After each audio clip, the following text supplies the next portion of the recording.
सतेज उर्फ बंटी पाटील यांच्या वाढदिवसानिमित्त राधानगरीत रक्तदान शिबिर आणि बैलगाडी शर्यतीचा थरार, कार्यकर्त्यांचा मोठा उत्साह। कोल्हापूर जिल्ह्याचे माजी पालकमंत्री आणि काँग्रेसचे विधान परिषदेचे गटनेते आदरणीय सतेज उर्फ बंटी पाटील यांच्या वाढदिवसाचं औचित्य साधून राधानगरी तालुका काँग्रेस आणि युवक काँग्रेसच्या वतीनं विविध सामाजिक आणि क्रीडा उपक्रमांचं आयोजन करण्यात आलं होतं।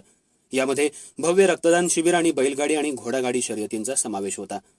सतेज पाटील यांच्या वाढदिवसानिमित्त आयोजित या कार्यक्रमात सामाजिक बांधिलकी जपत शेकडो रक्तदात्यांनी रक्तदान केलं, तर दुसरीकडे ग्रामीण संस्कृतीचा अविभाज्य भाग असलेल्या बैलगाडी आणि घोडागाडी शर्यतींनी उपस्थित प्रेक्षकांच्या डोळ्यांचं पारणं फेडलं। या सोहळ्यासाठी जिल्ह्यातील आणि तालुक्यातील दिग्गज राजकीय आणि सामाजिक नेतृत्वानं हजेरी लावली होती। यात प्रामुख्यानं अभिजित तायशेटे जिल्हा परिषद सदस्य आणि संचालक गोकुळ दूध संघ, हिंदूराव चौगले, ए.वाय. पाटील, सदाशिव चरापले, पी.डी. धुंद्रे, आर.वाय. पाटील सभापती पंचायत समिती राधानगरी, अश्विनी चौगले उपसभापती पंचायत समिती राधानगरी यांच्यासह पंचायत समिती सदस्य मोहन पाटील, सूर्यकांत पाटील सर, रणधीर मोरे, दिग्विजय मोरे, जयवंत पाडळकर कासरवाडा, शिवाजी आदमापुरी ढेंगेवाडी, राजेंद्र पाटील नरतवडे, गणेश पाटील धामणवाडी, राजेंद्र कवडे, सदाशिव भांदिगरे, मानसिंग पाटील, विठ्ठल पाटील सावर्डे, विश्वास राऊत, राजाराम निवंगरे, संदीप पाटील, संजय माळकर, दादासो सांगावकर आदी मान्यवर उपस्थित होते।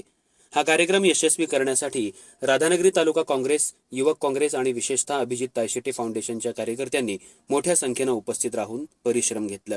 सतेज पाटील यांच्या कार्याचा गौरव करण्यासाठी आणि त्यांना शुभेच्छा देण्यासाठी राधानगरी परिसरातून जनसमुदाय मोठ्या प्रमाणावर जमला होता।